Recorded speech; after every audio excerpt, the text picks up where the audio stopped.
Thursdays too, so it is really fun to get to do music with these guys. Well, my talk today, because it is so close to Thanksgiving, and the daily word was even on gratitude, and Unity churches around the country are talking on gratitude today, so we'll be discussing gratitude also. We talk about gratitude because it is so much more than just a thing we say.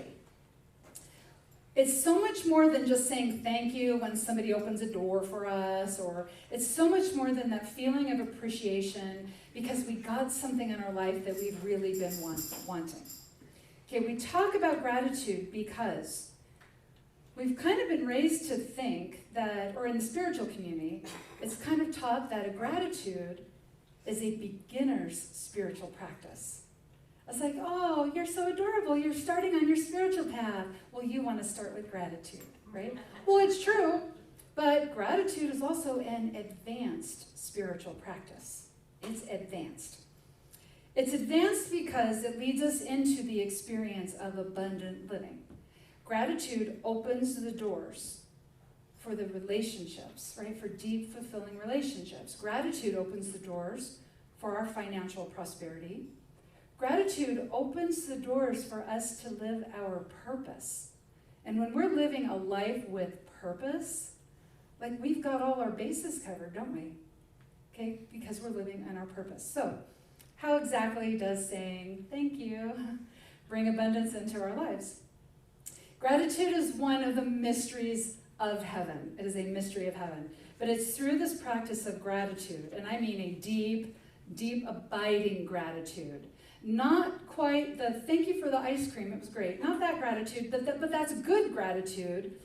But we can take gratitude so much deeper. And when we take gratitude deeper, we transform our own consciousness and we shift our own perception. With a deep, abiding practice of gratitude, we are able to perceive all of the good that is always available to us in our life. And because God is abundance and God is forever expanding, we know there's a lot of good, right? There's more good than any of us could ever tap into in just a one lifetime. So gratitude helps us change our perception so we can go from complaining to feeling grateful. We can go from negativity to positivity. That is what gratitude does for us. Now, about 10 years ago, I received a book as a gift on gratitude. And I read it, and it profoundly affected me. Like, I was like, wow, I had no idea there was so much to gratitude. I had no idea. I can't even remember the name of this book. And when I went to find the title of it on Amazon, I couldn't even find it in like the first 3 pages I was searching. So I think it's maybe out of print or something. But I'll figure it out. But I was so affected by this book, I put together a 90-minute workshop because I was so excited. I was practicing myself, all the exercises in this book. I was like really feeling it shift me. And so I thought, I want to teach workshops on this. Because I love teaching because then I get more out of it too, right? I love to share that experience with others. I also put together a 30-minute talk and a 45-minute talk on gratitude. Okay, and this is almost 10 years ago. And so I would go to different places here in the Inland Empire and I would say, hey, I would love to give a talk. And I would have somebody say, okay, well, what do you want to teach? I was like, well, I want to speak on gratitude. And I actually had somebody roll their eyes at me. She rolled, nobody here would ever do that. But somebody was like, she did this. And I could almost hear in her head, oh, isn't that darling? Right? I could almost hear that. She says to me, well, we're looking for more advanced teachings than that. We're looking for more advanced teachings. And so I was thinking, okay, more advanced than a deeper communion with our Creator? More advanced than that? Like more advanced than having a deep, affirming connection with the power of affirmative prayer? Like really feeling that like in every cell of our body? Even more advanced than that? More advanced than like going deep into living our purpose, right? More advanced than that. See, gratitude is a mystery that many people overlook. It's a mystery. So Jesus one day in the book of Matthew, chapter 13, Jesus was speaking very mysteriously, which he did. And his disciples said to him, "Why do you speak in parables? Why do you speak in parables?" Jesus said, "Because this is the mystery of heaven. For him who has, more shall be given. For him who has not, even what he has shall be taken away." Heaven is a mystery because there are those who see, but they don't perceive. There are those who listen, but they don't understand. This is the mystery of heaven. So when I started studying the teachings of Jesus, when I first got into Unity, I was looking at the metaphysics behind everything. But when I read this, I just thought, so he who has will get more, and he who has not will lose even what he has. It sounded cruel. It sounded like, well, the rich get richer, the poor get poorer. And I was like, how is that spiritual? How is that kind?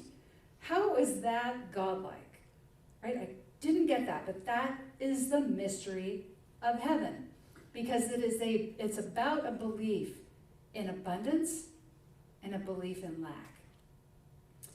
We embody a belief in one of those. Now, if we embody a belief in abundance, we seem to create more abundance. But if we are embodying a belief in lack, we will keep experiencing lack. We will keep experiencing scarcity. And so what is a thing? What's this thing that if we have it, we'll experience abundance, and if we don't have it, we will be stuck in scarcity? What is that thing? It is gratitude. Gratitude is the thing. And so now we can say, are you doing the thing today? Right, we can say that. It can be like our secret code. Okay, that thing is gratitude. In the Quran, there's a verse, and it says, God proclaimed, if you are grateful, I will give you more.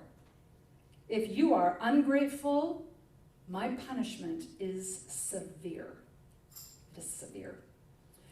Now in Unity, we understand there's a difference between projecting on a God that's outside of us, right? We don't believe in a God out there, an old man with a beard, pointing his finger, judging, condemning, smiting, smoting, right? We don't believe in that. In Unity, you saw our principles a few minutes ago. God is the everywhere present source of all things. Everything in existence comes from God.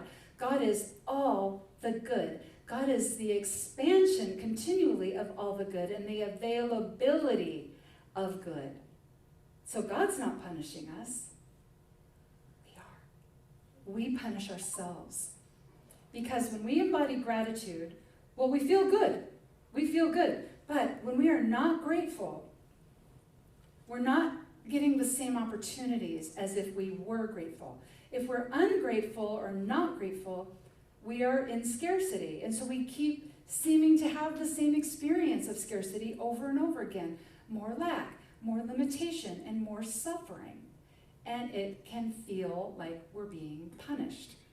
Like, I used to feel that all the time. I really would. I would be in limitation thinking, and I would think, why does the universe hate me? Like, I would actually think that. But the universe is just always expanding its good through our lives. And it's only through gratitude that we can perceive the good that's already available to us. It's already available. In the book of 1 Thessalonians, the Apostle Paul said something about gratitude that it was kind of mysterious to me when I first read it, but he said, well, he's actually giving a basic structure for a spiritual practice, and one of those steps is, in everything give thanks. And when I first read that, I was kind of like, well, that's kind of awful, right? I don't give thanks for everything. Like, I'm not thankful for everything. Like, some things I wish never happened. And I really had to think about this. And then finally, I was like, oh, wait, we don't have to give thanks for the bad stuff. We don't have to. But we find something to be grateful for anyway, in spite of the bad things. Okay, like last July, our black lab died, Buffy. And I'm not grateful that happened. I am still sad if I think about it. She was a great dog. So I don't give thanks that she died, but I give thanks for like the billions of pictures I took of her and posted on Facebook. I give thanks that she was such a loyal dog, and she was a goofy dog, and she was loving. She was unconditionally loving. Okay, labs, they have a special temperament that is just, it's cheer. And they worship you, right? This dog is like, I always felt like a goddess being worshipped when she was around. You know, she worshiped all of us.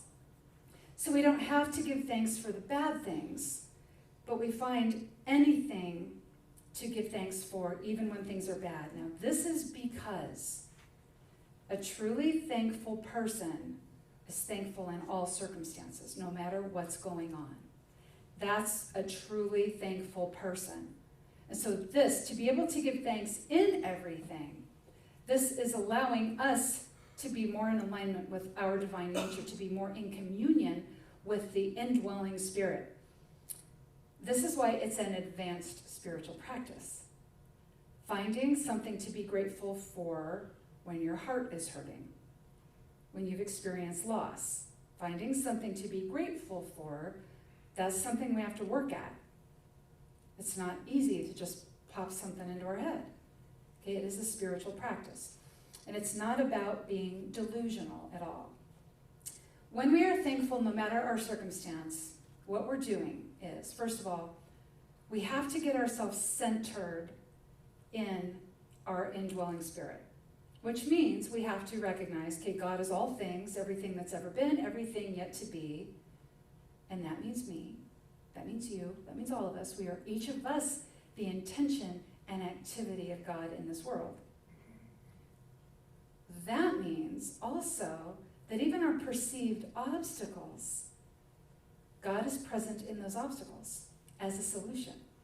Okay, source, okay, the universe is present everywhere, which means God is bigger than anything in its way. Love is bigger than anything in its way. There's no obstacle or there's not a solution available. But we can't get a solution if we are not grateful. Because if we're not grateful, that means we're not centered here. So we bring ourselves back to these principles. God is everywhere, that means me. And when I am in communion with this truth and I'm feeling it, now I can get solutions. Now I can find things to be grateful for. My heart can heal. I can grow forward. This is where every possibility is presented to us. But we have to go here to access those possibilities. We have to go here to get the solutions. We go here. This is where we receive our divine direction. This is where we are inspired. This is where we feel belonging and love and wisdom and understanding. Okay, all of the things that we really are. This is all that we really are. And gratitude helps us to recognize the truth of who we are. So from here, we can give thanks. No matter what's going on in our lives, we can find something to be grateful for. I remember the first time I heard a cancer survivor say to me, I'm grateful for this cancer I got because it taught me about my life. It taught me what's important, and it got me back on track. The first time I heard that, and I say the first time because I've now heard this several times from cancer survivors, and the first time I heard it, I was just like, I'd be so scared. But she was like, no, it taught me what I needed to know. That is an advanced spiritual practice, finding gratitude for that disease. Finding gratitude for that. That's advanced, isn't it? So, in everything we give thanks. In all things give thanks. No matter the situation, we find something to be grateful for because it helps us to be connected into the truth of who we are. Okay, it helps us to be connected into the solutions. Now, there's something else, though, okay, that being connected, there's something else that it shows us about if we're in gratitude or not.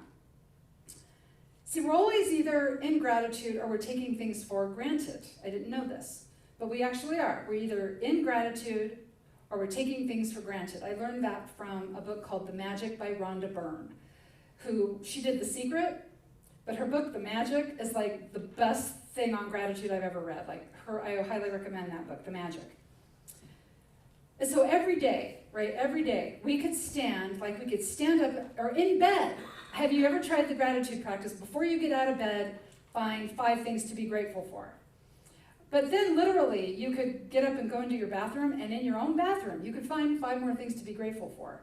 Like a flushing toilet. It's an amazing thing, right?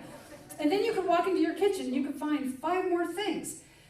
Now, we can spend the entire day in this gratitude practice, but we're also busy and we have other things to do, and so we can get distracted and when we're doing our other things.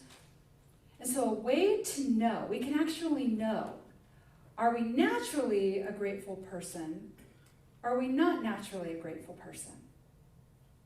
And that's, how often do we complain? Complaining is actually a state of being ungrateful.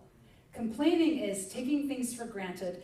Complaining is putting blame and judgment on something outside of us and needing it to change so we can be happy. Or gratitude, we're going within and we're transforming ourselves to create an experience that brings more happiness.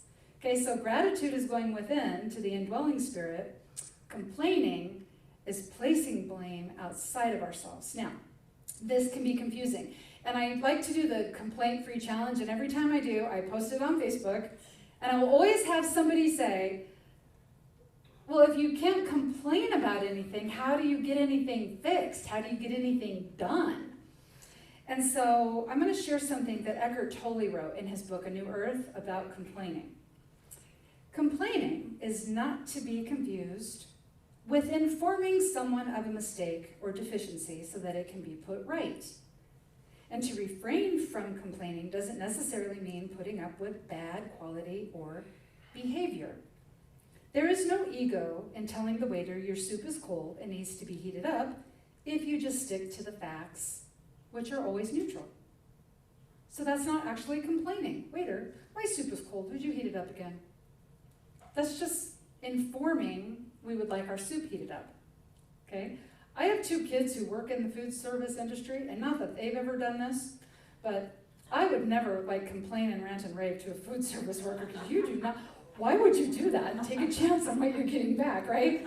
But you know what? I've seen it. We've all seen it. Somebody who's complained, right? And it's like we inform. Big difference. Informing is what gets things changed. Complaining is full of ego. Okay, we're blaming, we're placing blame, we're judging. And it might be their fault. Okay, it might be, like we also know, we've gone to restaurants where they just continually mess something up all the time, right? And it is their fault, but complaining harms us. Complaining harms us because it puts us out of gratitude, puts us out of alignment with our divine nature. So when we are in gratitude, we feel the difference. When we are complaining, we feel the difference. Complaining will not feel good. Blaming and judging and criticizing, it doesn't feel good, does it? It does not feel good. And it's out of alignment with our divine nature. That's why it doesn't feel good. It's rubbing us the wrong way. Where gratitude is part of our divine blueprint. Gratitude is part of us as a soul. Gratitude is in alignment with our divine nature. That's why it feels good. It's what our soul would choose. It's what our soul would choose. So we can worship or we can whine. It's up to us. We get to choose. Complaint is poverty. Gratitude is riches. Right? Who would want to complain if we always remember complaint is poverty? Right? We wouldn't want to complain anymore if we just remember that, right? Gratitude is riches. There's a TV show, it's called How I Met Your Mother. And one of the characters, this guy Ted, he says some really wise things sometimes. And he said this: absolutely everything is available to us: sorrow and joy, grievance and forgiveness, horror and transcendence. It's all on the menu. It's up to us to where we put our attention. So I'm going to paraphrase again what Jesus said to his disciples about For he who has, more will be given. For he who has not, even what he has will be taken away. We think of it this way. When I have gratitude, I'll be given more to be grateful for. Okay, think about that in your head again. When I have gratitude, I'll be given more to be grateful for. Okay, when I don't have gratitude, I get more to complain about. More poverty. Gratitude is riches, complaint is poverty. Now this is challenging, and this is why gratitude is a practice. Like weightlifting or eating a healthy diet, gratitude is also a daily, hourly practice because we are operating every day through something called a mental tendency. It's a habitual way of thinking. It is a way of thinking and acting in the world when we're not thinking about how we think and act in the world. That is our mental tendency. Now, this is where we get the new thoughts sayings that we all love to say. What you think about, you bring about. Thoughts are things. Where attention goes, energy flows, right? We love all those. As a man thinketh in his heart, so is he. Well, we say those because our mind is the builder. Our mind is the builder and source that expansive energy, always creating through us, for us, as us, always providing all the substance we could ever need, providing the divine direction, the inspiration, guidance to be in the right place at the right time. Source is always providing all of that, but our mind is the builder. Now think about this. What we think about, we bring about. What if we've been complaining? Energy goes, energy flows to where attention goes. What if we've been focused on scarcity? See, we go into scarcity thinking out of habit, as a mental tendency. Even the Apostle Paul said, I don't know why I do what I do. I don't do the thing I want to do, and then I don't do the thing I do want to do. I don't know. That's exactly what I do. That's what he said. Because we have a mental tendency that naturally leads us towards scarcity. When we're not thinking about what we're thinking about, we will naturally go towards scarcity. So gratitude takes practice, all the time, practice. To get to where we're automatically, just naturally positive, takes a lot of practice, right? To get to that, into the attitude of gratitude, right? It takes a lot of practice and focusing on us, focusing on that, focusing on the gratitude. Our mind is the builder. God provides all the substance we could need to lead or to create any life or any experience that we want. But God will not force us into a beautiful life. God will not force a beautiful life onto us. God just gives us all the substance. Here's everything you could need. Everything you could need. So we're creating out of a habitual way of thinking, and the practice of gratitude teaches us to be more often positive and thankful. That's what it does. That's what it does. Gratitude helps us to perceive all the good available, and it's that good we want to build our next experience with. Right? We want to create a good experience, a lovely experience, a beautiful experience, a joyful experience. And all of that is available to us through a practice of gratitude. It lets us see all the good. Complaining is poverty, gratitude is riches. Gratitude aligns us with our divine nature. Complaining aligns us with scarcity. So we want to be aligned with our divine nature. And it's a practice. One thank you 5 years ago didn't do the trick. Okay, it's like, thank you all the time. All the time. So we just monitor if we're complaining. That's all we do. We monitor how we feel. Okay, do we feel good? Are we mad at everybody? Okay, if we're mad at everybody, we're not here. We're not in gratitude. It's easy to tell. So it's gratitude that opens the door to all the opportunities. It is gratitude that moves us away from fear and worry into solutions. It is gratitude that helps us to see and create for our highest good. And then we're more consciously bringing good into our lives and into the lives of those around us. Gratitude. That's how we create heaven on earth. It's through gratitude. So until next time, remember, you are the activity of spirit in a body. You are the heart and hands of spirit in this world. You are a soul designed to do all this stuff that we talk about. You are designed to do this. You're designed for growth and goodness. In everything you do, you are blessed. And so it is. Amen. All right, we do have a gift of a song before we do our offering today.